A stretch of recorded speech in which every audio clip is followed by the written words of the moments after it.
ADR. Promoting dialogue.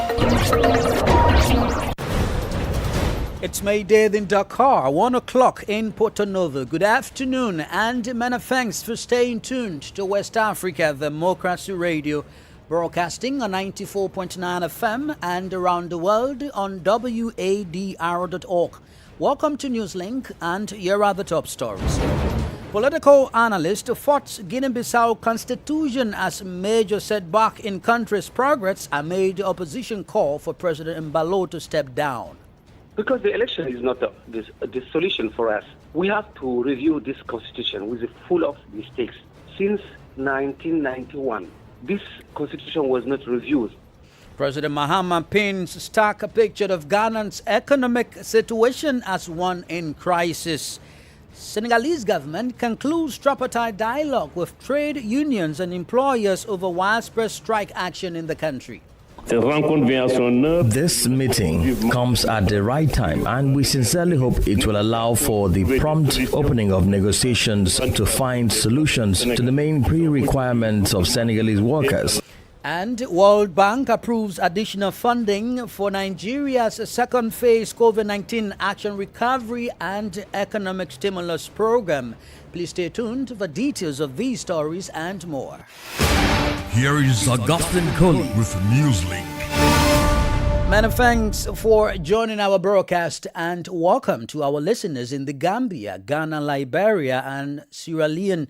Newslink begins right here in Senegal as the government has concluded engagement with the trade union and employers organizations, finding a lasting solution to ease the current social climate and resolve workers' grievances. The Grand Dudunjai Kumbaros Theatre in Dakar hosted the tripartite meeting on Thursday and chaired by Prime Minister Ousmane Sonko. The crucial meeting comes at the time several unions are currently on strike due to various grievances.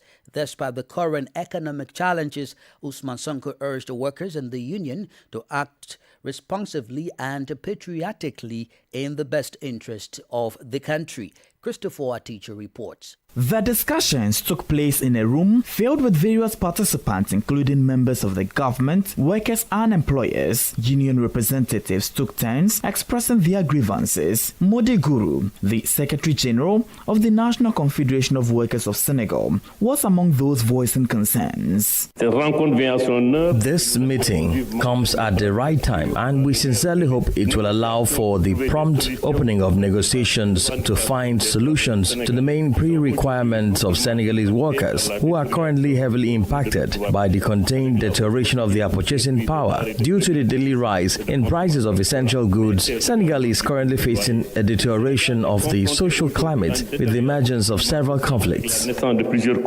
Employers also shared their issues with the Senegalese private sector, primarily focusing on taxes and duties. Bedi Anyen is the president of the National Council of Senegalese Employers. The company has undergone a series of unprecedented successive exogenous shocks in recent years. Year after year has resulted in an increase in domestic debt, rising receivables from banks due to a lack of cash flow. Business leaders tell us, Mr. Prime Minister, that the situation is difficult.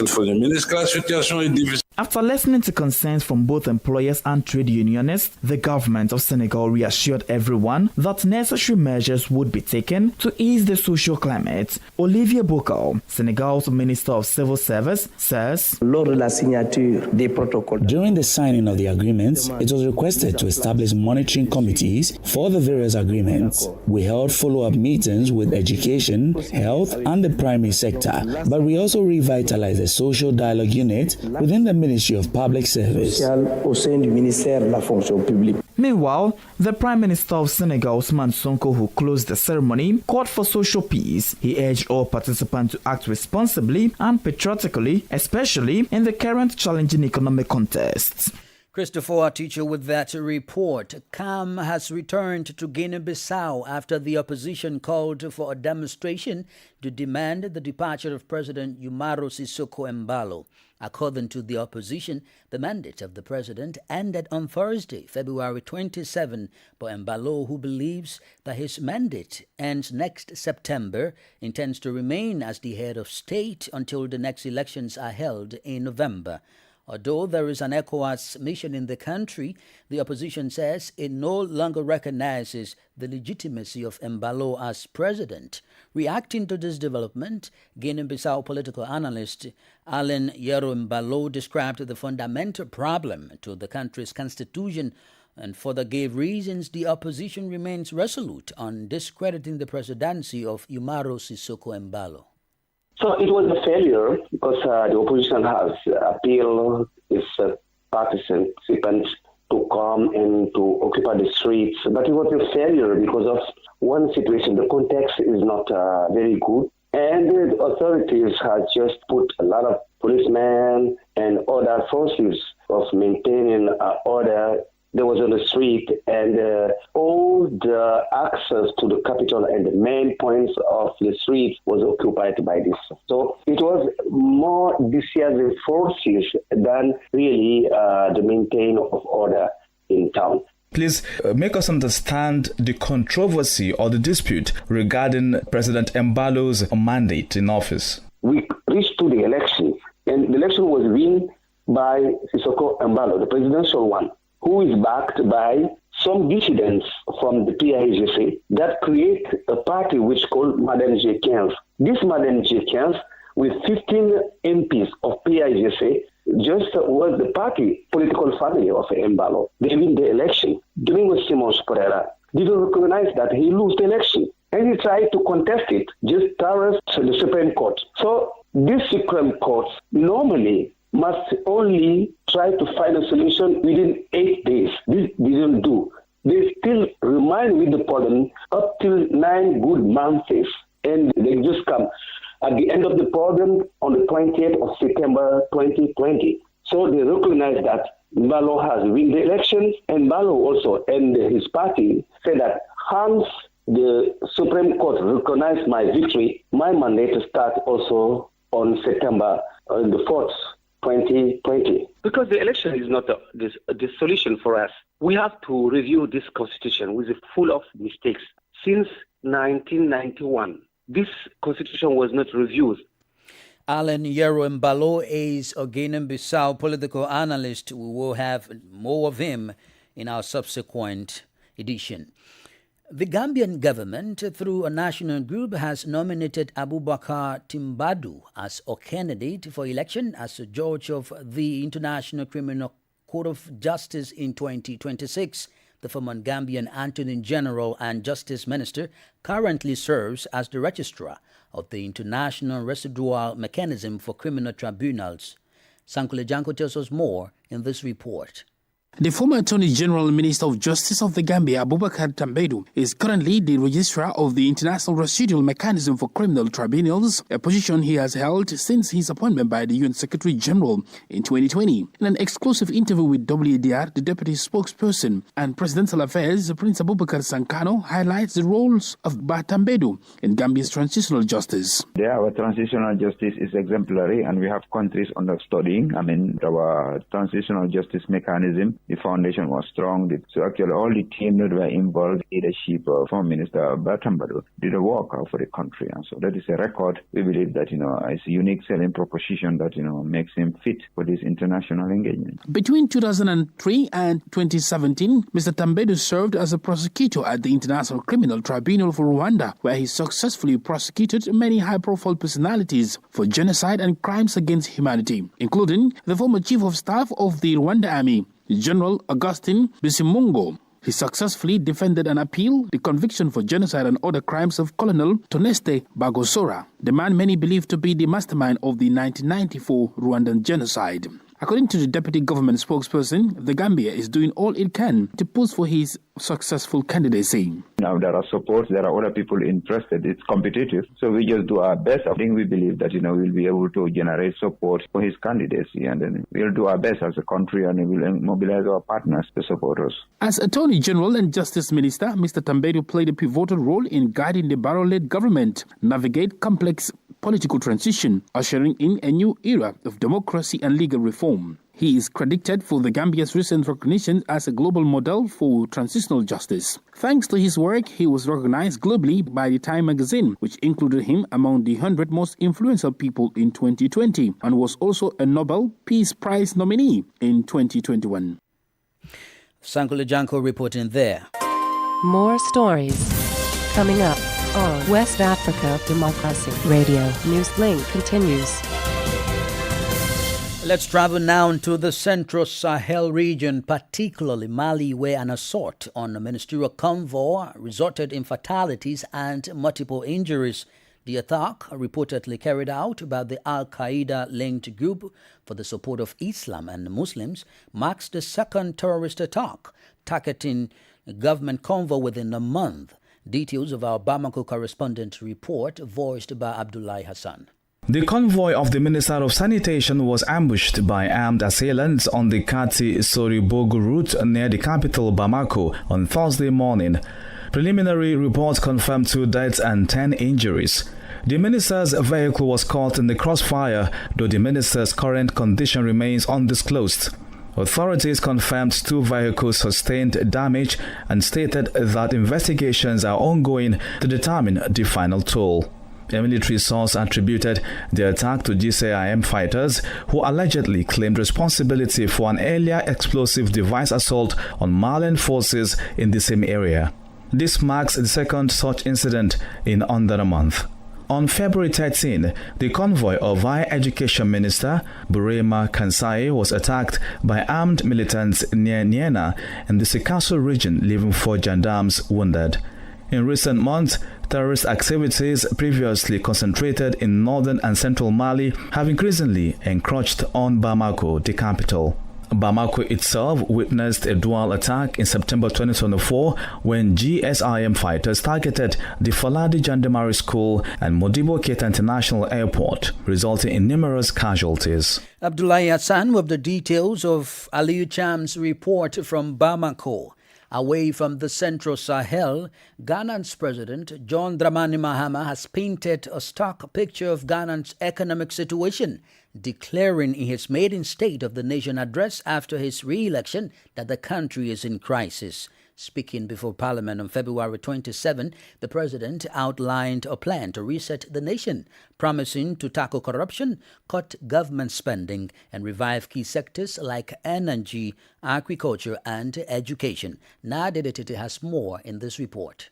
Delivering his first State of the Nation address since returning to office, President John Dramani Mahama described Ghana's economy as being in crisis, citing soaring public debt of 720 billion Ghana cedis, high inflation, and a weakening cedi. He stressed the urgent need for drastic measures. It's not my style to lament and shift blame when confronted with challenges.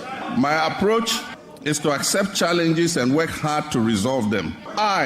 John Dramani Mahama, I will fix the economic crisis confronting our country and reset it on a path of growth and prosperity.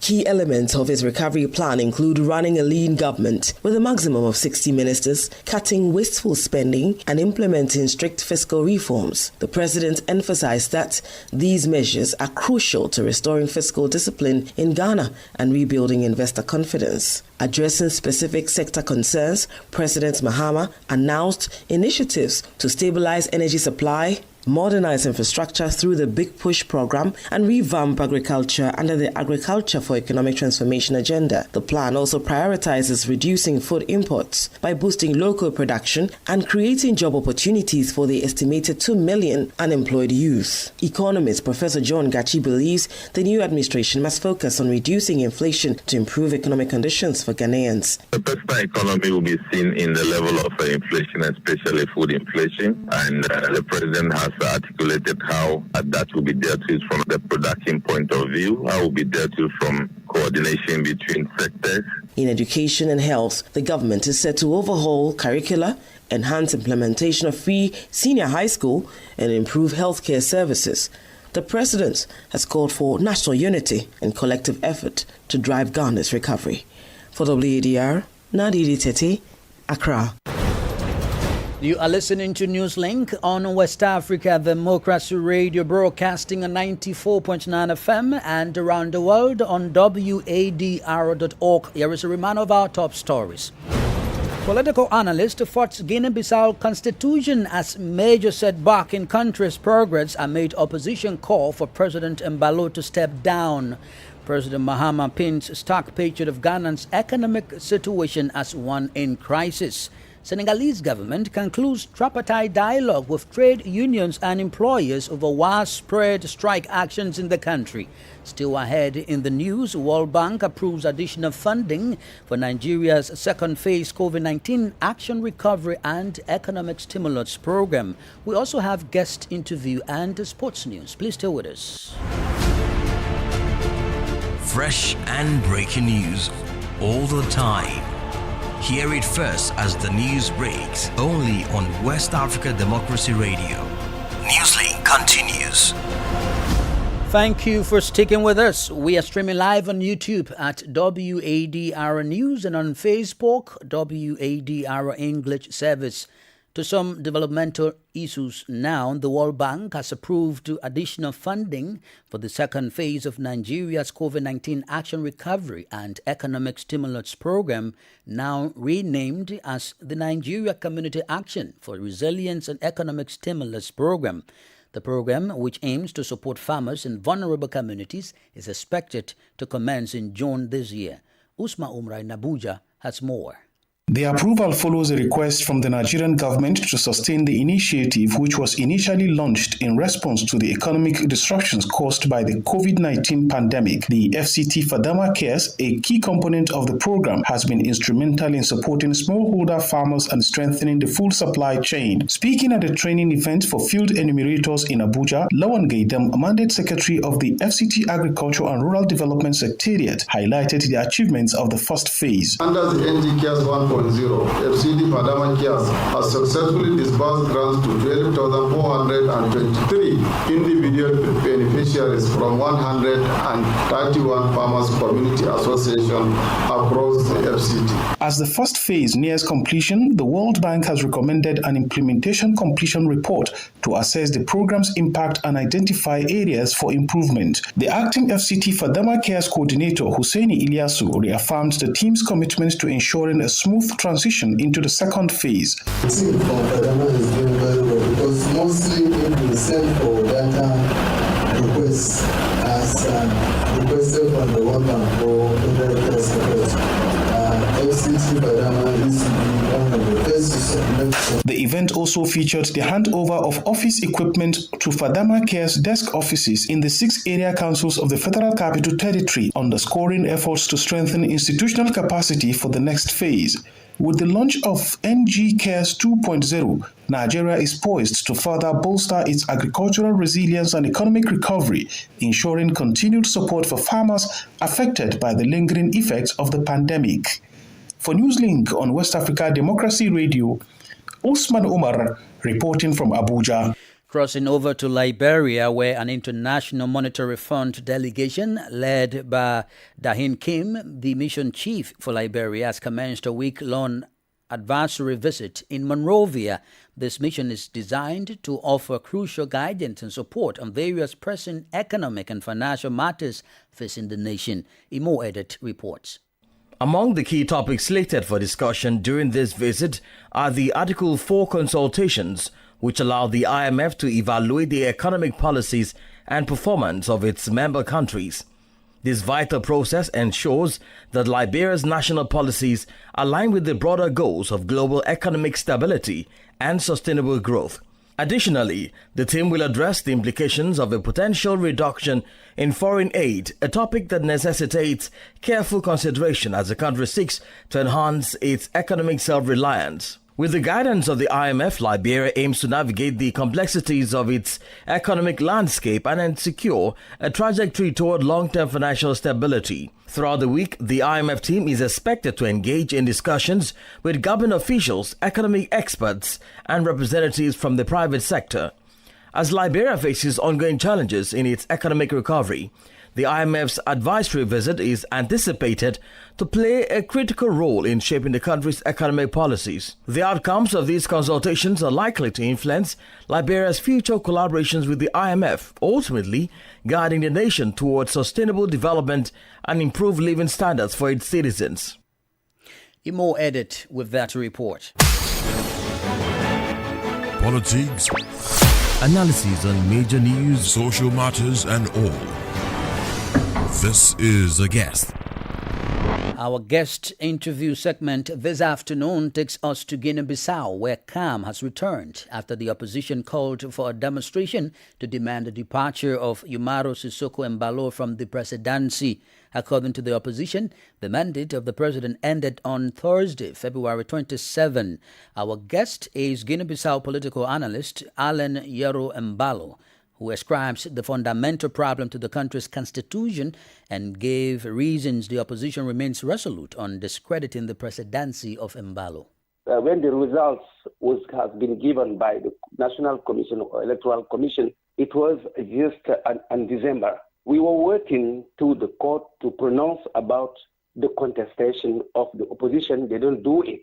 And so what we fear is that they change the election or try to just cancel the elections, the result or the turnover of the election to repeat again, which the international community and those who just support financially the election was not agreed on the fact.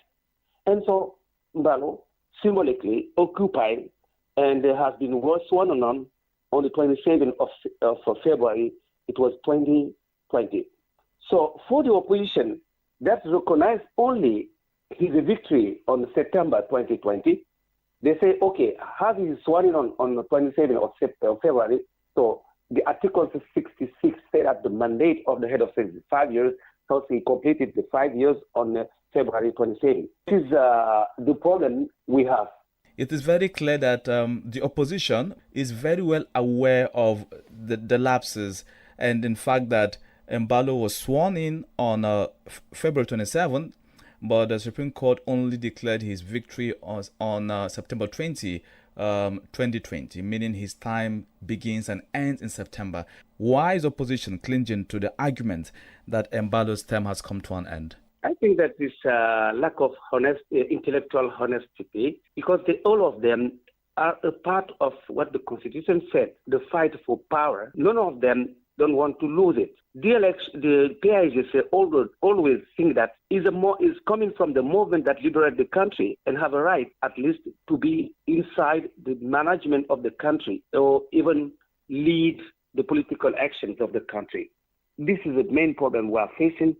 And if people didn't be really very patriotic and consider that Guinea is on the first way and work on that frame, will always be in this condition. Even the mission of ECOWAS mission that came is only the contact mission to see what's going on, to see by their own eyes, by hearing the different actors of our political system, and then to report it. But even that, we have a lot of problems.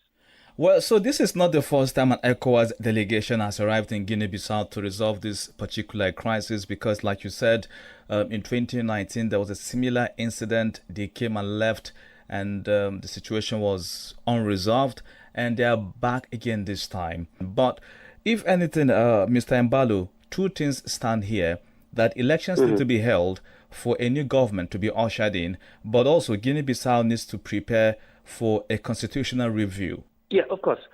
Because the election is not the solution for us. We have to review this constitution, which is full of mistakes.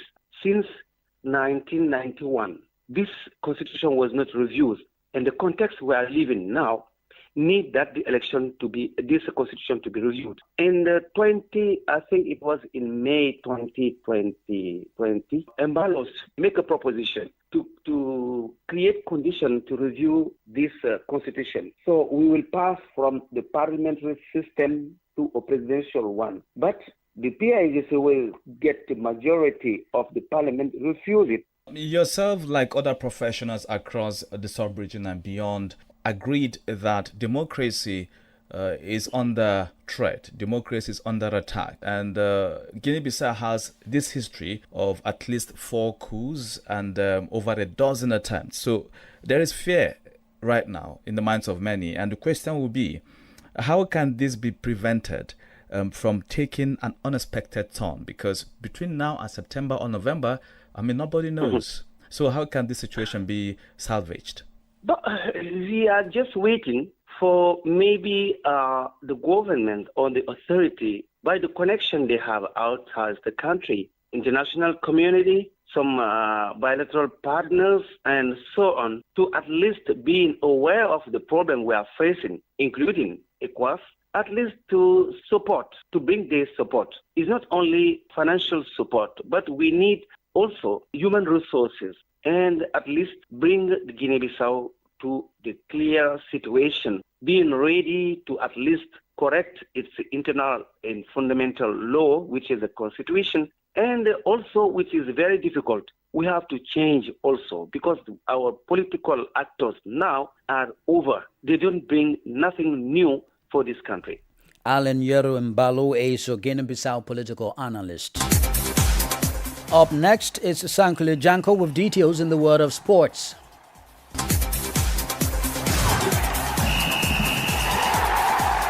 Hello there, a warm welcome and thank you for joining us.